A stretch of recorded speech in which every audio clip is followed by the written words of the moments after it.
What is going on, guys? Welcome to episode number 24 of our Cincinnati Bengals franchise. We're kicking today off against the Jacksonville Jaguars in preseason, week number 1.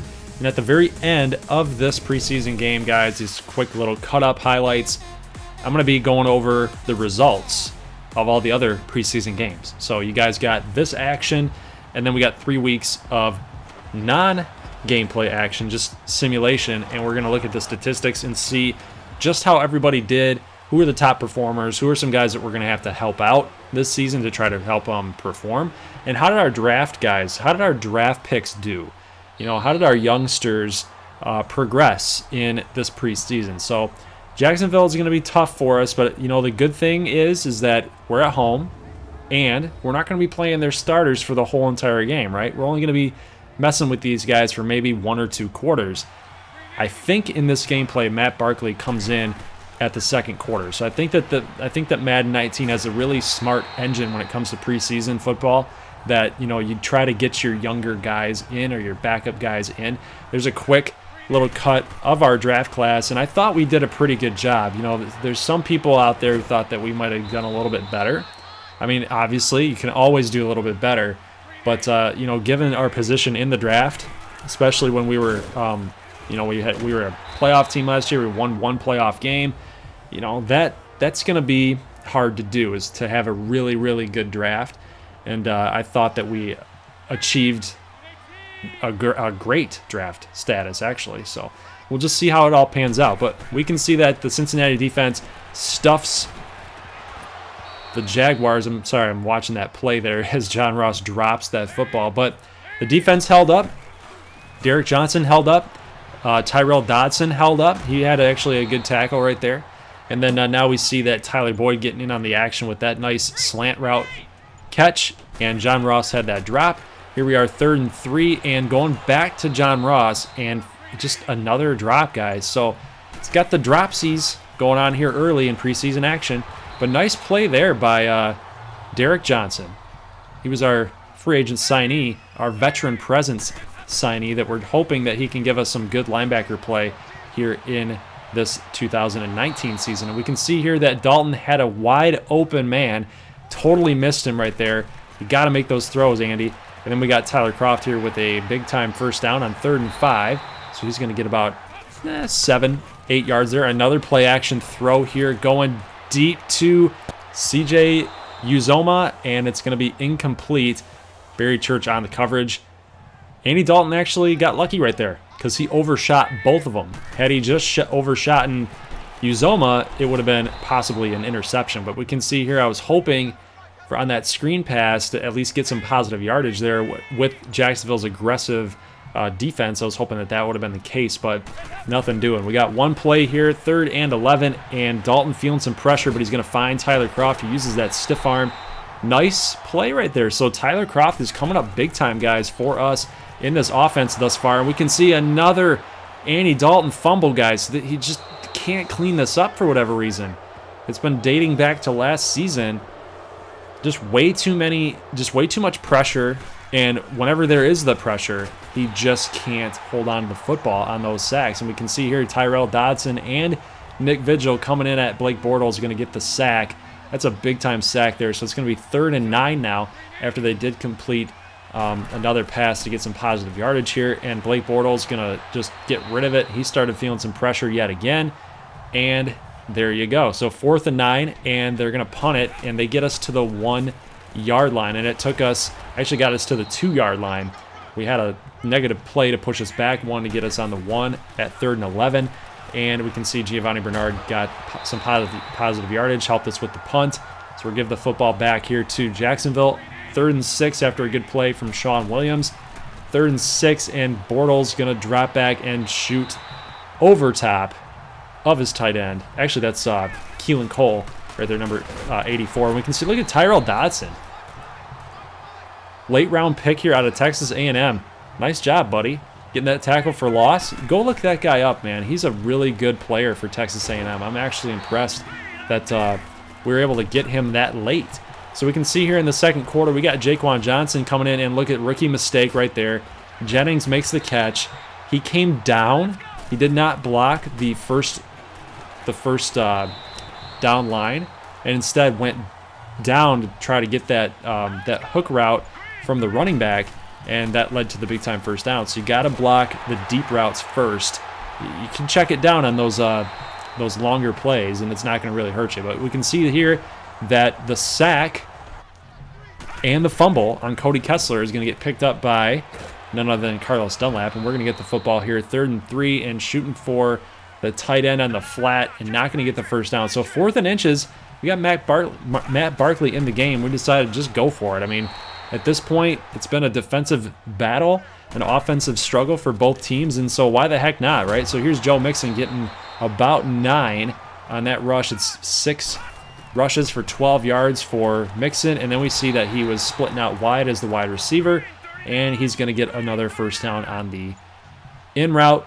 And now we've got, actually, we're going with Mark Walton Jr. on a toss play, and 86. You got to do a little bit more better blocking than that. I think that shrank.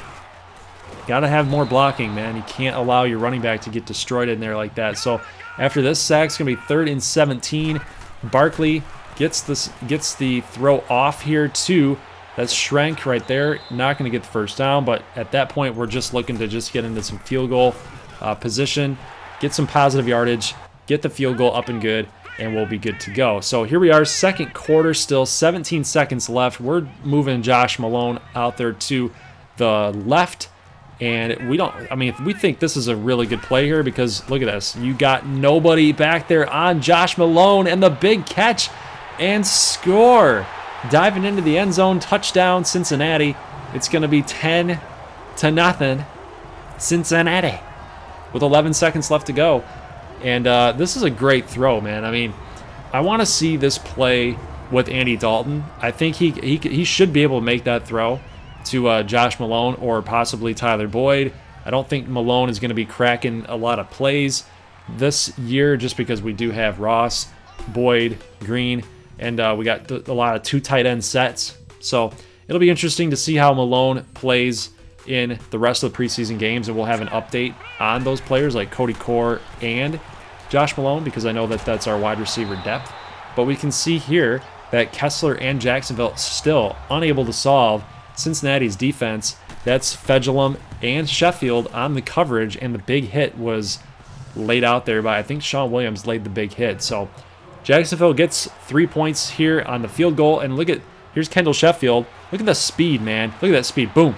Now watch this. If I had just turned the analog stick a little bit there to the right, I feel like he was gone, guys. That 97 speed. He's definitely going to be in the consideration to return kicks for us all season long. With that 97 speed and agility, acceleration is really high. I mean, he's going to be playing as our dime corner. He's going to get on some nickel packages as well. And, he's definitely going to help us with the return game. The one thing I don't want is Joe Mixon back there or John Ross. They're too valuable on offense, and I feel like we got some depth at corner that Kendall Sheffield can kind of be that guy that can really help us with the kick returning game. Because, you're going to take hits as a kick returner. And the thing is I don't want our starters to be susceptible to that because then we don't really have much depth to help us out there, especially at wide receiver. We got a lot of names, but as far as quality, it's quantity versus quality. We don't have a lot of quality wide receivers with this team, and John Ross is not a guy that I want there, and especially at running back, I don't want Mixon or Bernard back there either because after that, it's straight struggle bus. So we can see here that Jeff Driscoll gets into the game. His first pass was pretty bad. Second pass, we was sacked. And then look at this pass. Just comes back and hits Colby Listenby right there. I mean, that's a great throw. I don't know about you guys, but that was put on a dime. And then we can see here Josh Malone unable to catch this football here. Just takes the big hit and gets the drop. So we're going to have to give the football back here to Jacksonville. And an incomplete throw here, 3rd and 3. So now Jacksonville's going to have to give us the football back. And look at this. Cody Core, what are you doing? What are you doing? Why are you trying to stick your feet into the ground right there? Just keep running. Just keep running. I think he's probably that possession, that A button, like kind of threw him off there. But we can see Jaquan Johnson was coming in on the blitz, forced Kessler to go underneath, and we can see Jaquan Johnson faking out the lineman right there. But look at this. Jesse Bates against DJ Chark. You got no shot. You got no shot. Chark is too fast and just too good, really. I mean, Bates is a good player as well, but he's not as fast as DJ Chark. So a touchdown. Jacksonville pulls it within 3 points here. Driscoll still in the game. 3rd and 10 and shooting for Cody Core. What a catch by Cody Core. Holy cow. Showing that athleticism. I like it. I love it.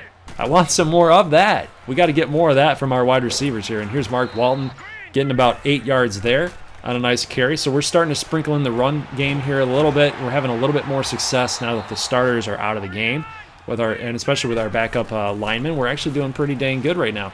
Driscoll is going to find Uzoma, but look at this. He's going to get dropped at the 1 yard line. Of course he's dropped at the 1 yard line. EA, fix your shit. We just cannot seem to get past the 1 yard glitch in this game or in NCAA Football 14. Just can't happen. So we're trying to, we know the run game is not really working. Hasn't worked really all game up until recently, but, you know, this is a bad pass. Probably should have shoot for Josh Malone on that A route, but we're going to have to settle for another field goal. And, you know, Driscoll in this offense cannot capitalize on the 1 yard line monster. So it sucks. We should have been able to pound that in, but given our offensive line and given the fact that Jacksonville's defensive line, even if it's the backups, is pretty solid, that's a tough case to crack. So we tack on 3, 16-10. Fourth quarter here, 3:37 left to go, and look at this. Dre Kirkpatrick comes up with the sack. Bortles fumbles it, but Kirkpatrick, no, that wasn't Kirkpatrick. Who was that? Somebody could not come in and pick it up. Oh, it was William Jackson. William Jackson could not pick up the football. It was laying right there for him. And yet again, we saw that with Nate Solder. The CPU just is kind of dumb. Like, why couldn't he pick that football up? It's laying right there. There's no reason. Why didn't he lay on top of it? It's kind of pointless, really. It's just stupid. Anyway, 16-10, 3rd and 16 after that recovery, and nice play there by William Jackson. He comes up big time right there after a pretty lackluster effort, I guess you'd say, on that fumble recovery. But we got a field goal attempt by Jankowski, not Janikowski, Jankowski for Jacksonville. Interesting. And field goal is going to be no good. So look who's coming in here. Just kind of give him a fourth quarter drive, because I know, guess what? He's a winner. Trace McSorley comes out, our 4th string quarterback, to try to get us into field goal range, put us up 19-10, make it just out of reach for Jacksonville to come back and win this game. But we got a good run. We got a really good run by Walton, and it's going to have to come back because Cordy Glenn gets called for, actually Bobby Hart gets called for a holding. It's going to be 1st and 20. Here's Walton Jr. going to pick up 7. It's going to be 2nd and 13. We got Malone and Core on our left. We got Uzoma coming here in the on the left here. A little play action, and McSorley rolling out to the right. And look at this. He's got time. And look at Cody Core yet again with the huge reception there. The diving catch, and McSorley already, guys, is looking pretty good right now. And we see that Mark Walton going to get 5. So Jacksonville's going to have to call a timeout. So you guys might be wondering, Gold, why in the heck are you throwing the football right here? Run the ball. Get Jacksonville to get those timeouts wasted. And I'm saying, why not? It's preseason. Go for the home run. And guys, McSorley had Cody Core or Josh Malone out there. He had him. But he hits the field goal post. The accuracy deep is probably not very good, but here 3rd and 5, and I'm thinking like the same damn thing. So we got to go for it here. Shooting for the end zone. Oh, look at Cody Core makes the catch. Oh, that's a touchdown. But incomplete is ruled. So you know what? We've got to settle for a field goal anyway, right? So that's going to put the game out of reach for Jacksonville, even if they score a touchdown or a 2-pointer, right? So that's my thought process. We're trying to put this team away, and why not? You know, we got our 4th-string quarterback. We got a rookie in there. Why not try to help him make some throws right there, right? Why not? And even if we settle for the field goal, it's out of reach. And Kendall Sheffield against Alan Lazard out of Iowa State. Probably not the best matchup because Lazard is a lot bigger than Kendall Sheffield. But that touchdown's going to stand. That was a really nice catch. And McSorley kneels it after we recovered the onside kick. And guys, this game is going to be over. So Cincinnati takes care of business here against the Jacksonville Jaguars, 19-17. pretty solid win, guys. I mean, all things considered, we played pretty well. We played well on defense. We played well on offense, I thought. We still have kind of a bug to work through, like a flu bug type of thing, not a glitch bug. But we got a bug to work through. We got to fix this running game. We cannot go throughout the rest of the season trying to fix that. We got to fix this thing. And you guys will see the rest of the stats for the remaining preseason games. And you guys are going to see that we still have run game issues, even in simulation. So just got to work through it. Got to get it done. Got to figure something out. So here's the end game statistics. Joe Mixon, 8 attempts for 22 yards. That's good for a 2.7 average, so not good. Not good. Brian Hill had 2 attempts for 10. Jarvion Williams only had 1 attempt. But look at Cody Core, 7 catches for 110.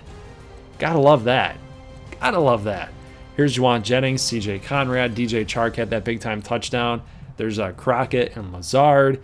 CJ Uzoma with 2 receptions for 20. Mason Schrenk had some receptions there. So, you know, we're kind of spreading around everywhere, which I like, which is pretty solid for our offense. But, you know, Josh Malone only had 1 reception.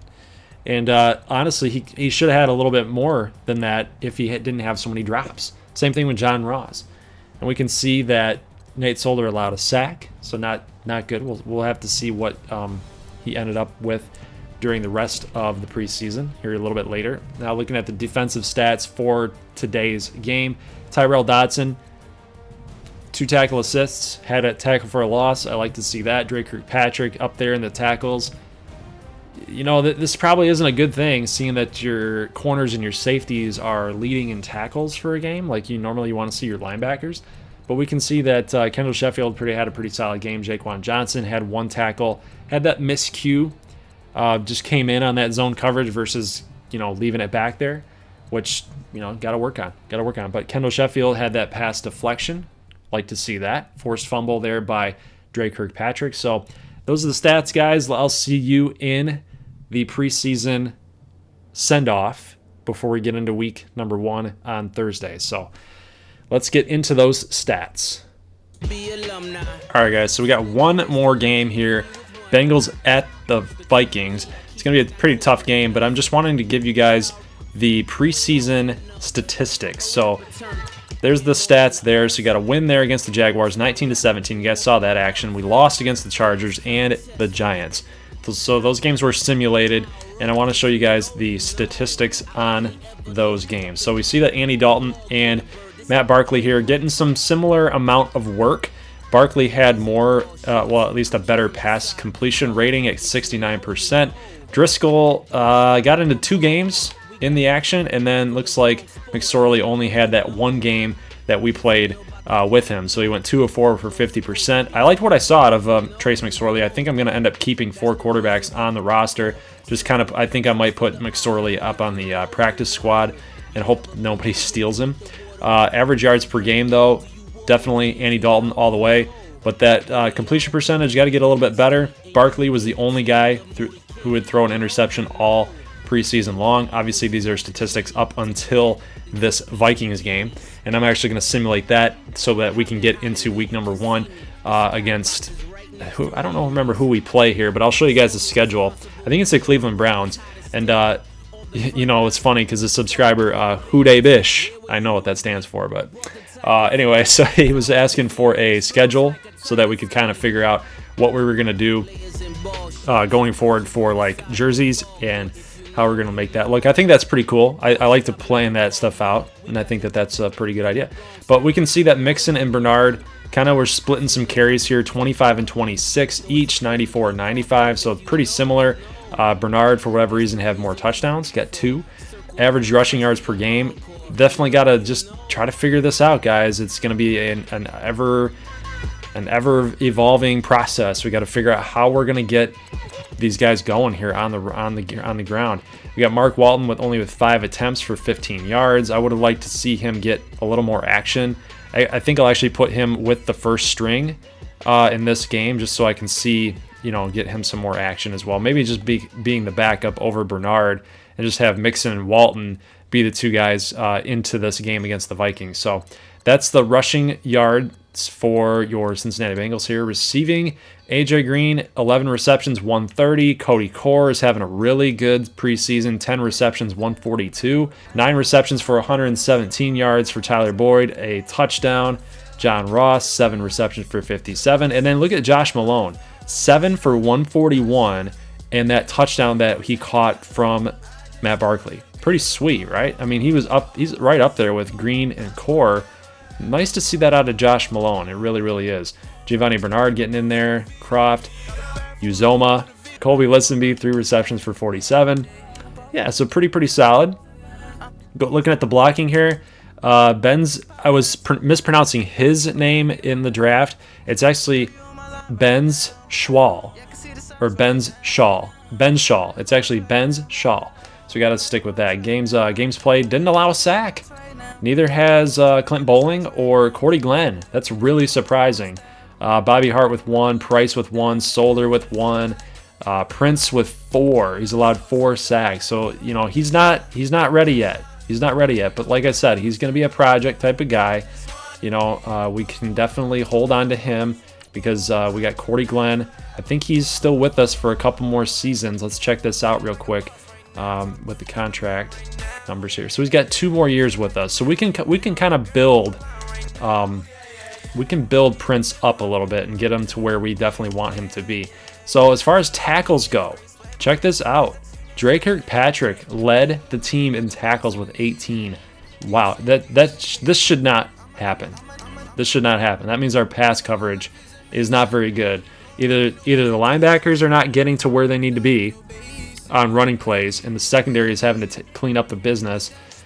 This should not be happening right now. So Drake Kirkpatrick with 18, Jesse Bates with 18, William Jackson 13, and then we got the linebackers, Derek Johnson, Brandon Bell, and Vontez Burfict. Kendall Sheffield had a pretty good preseason thus far, 9 tackles, 6 solo, 1 deflection. Nice. Catches allowed, 3. That's not too bad. Dodson, 3 tackles for losses. I like what I'm seeing out of Tyrell Dodson, especially in that gameplay that we just took a look at. Geno Atkins not having too bad of a preseason either. Jordan Willis taking a step forward, 3 tackles for losses, 2 sacks. Vigil could probably get a little more production out of Vigil, especially when you're a starter. Only having 5 tackles, that's not too good. Jaquan Johnson in limited playing time is not doing too bad. Got 1 tackle for a loss. So I like the way our defense is shaping up, you know, especially from last season. That we had the number 1 defense as far as yards against goes. And, you know, we're not playing too bad. You know, we only gave up 20 points to the Chargers, 17 points to the Jaguars, 27 or 24 against the Giants in their kind of dumpster fire. So, you know, it's not bad. It could be a little bit better, but it's not terrible. So I like the way that our team is looking right now. We do need to work on some things as far as our depth goes. Our starters are doing pretty well, but our depth needs to get a little bit better. So let's actually go ahead and simulate this game against the Vikings. And I don't think it's going to show us the statistics. I don't know if we can get there. So I'm just going to force advance and see what happens. So I think we can see it at the bottom line, maybe, hopefully. We'll have to check this out real quick. Because I think it just like shoots you over and it doesn't show you how you did. Okay, so we won 19-10. And I wish that you could go right up there and take a look at that box score, but you can't. And, well, I guess we could go to the news. So go to the Bengals here, my stories. So let's see. Does it give us a story here? 19-10. Yeah. So, I mean, we got the W, but it doesn't give us the statistics. I hate that crap. I hate it. So, guys, that's actually going to be it for this episode. Appreciate you guys coming by. It's a tough loss for the Bengals against the Steelers this week, but, you know, they'll come back firing on all cylinders. And, yeah, I think that, you know, just the fact that the team is able to compete, you know, against a team like the Steelers when most people preseason thought that they wouldn't, I think that they're definitely a surprise team, and it's an upward trend. So, guys, I'll see you on Thursday. We'll have some Cleveland Browns and Cincinnati Bengals action. And there you go. So, you know what? I actually forgot to put Walton in the game. So, I don't think he got enough snaps. But that's what the team looks like, guys. Leave a like if you like this thing. And if you're new to this channel, make sure you leave a subscribe. Oh, injury report. Injury report. Forgot about injury report, guys. Hold on. Hold on. Almost signed off before that. So, Carlos Dunlap was actually injured in that Jacksonville game. Vigil, I gave him some crap about not performing. Well, he was out. So he was hurt. So he was actually hurt also in that Jacksonville game. So they're going to be out for the first 2 weeks. We might bench Carlos Dunlap for the next week, week number 2. Dislocated elbows are not easily comebackable. But yeah, so we'll get him going. We'll get Vigil back. And then that's going to be it. So we're going to sign off there. I think Sam Hubbard is going to be our left end. Yes, so Sam Hubbard is going to be our left end. I feel more comfortable with that versus moving Hankins out to the end and having Glasgow be our defensive tackle. So, and then you know what, guys? I'll actually show you guys the free agents and guys who are available, and then kind of get your thoughts on what we might want to target here. Before we end this thing. So, that's not what I wanted to do. I wanted to go to quarterback. I wanted to go to all. So just kind of give you guys an idea of who is available, and then you know, basically I keep doing that. Put your comments below and let me know who you guys think I should target, who you guys would like to see on the team. Paul Perkins wouldn't be too bad. 208. He'd give us a nice little power, right? Akeem Hunt, not really. Jordan Wilkins. Yeah, I'm just Tion Green. That's interesting. He's a power back from Cincinnati. Wide receiver, Brashard Perryman. Yeah, we don't really need a whole lot of wide receiver help. It doesn't look like anymore. Jamon Moore from Missouri. I actually like Jamon Moore. Pretty solid player. Again, you guys can always pause. You can always pause this too. And again, kind of get these names, pause it. Won't spend too much time here. I just kind of wanted to get you guys an idea of who might be available. And you know what? Maybe, I mean, there's nothing wrong with signing a guy either, but I'm kind of the thought process that you got to let your one of your picks play, right? You got to let Sam Hubbard play. Until he can't do it for you, you got to let him play. Stephon Anthony might be worth it. You know, he's not even asking for a bonus now. Only 2.13 in salary. That would be huge for us because the guy can do it all. He's really good at pass coverage. He might actually help us big time, especially with Vigil out. I mean, what do you guys think? Sign Stephon Anthony because that'd be pretty. I think that's a go. You could sign him. He's already better than Vigil. You could just plop him right in to left outside linebacker above Vigil. He might be able to help us for the first 2 weeks while he's out. Would not be too bad of an option, in my opinion. There's some corners right there. TJ McDonald at free safety. We don't need really any defensive backfield help. So, yeah, there you go, guys. So that's actually going to be, finally, the end of this episode. So appreciate you guys coming by. Leave a like if you like this thing. And if you're new to the channel, make sure you hit that red button for a subscribe or my logo in the bottom right-hand corner. And I'll see you guys on Thursday for Cleveland Brown action. Hopefully you guys let me know what you want to do, because I got to make a move with Stephon Anthony if you want to see me pick him up. So hopefully you guys leave those comments in there, and then I'll pick them up, or I won't pick them up, and then I'll just go ahead and play this game because I really need to get this game done for Thursday. So I'll see you guys then. As always, hoo-day and peace.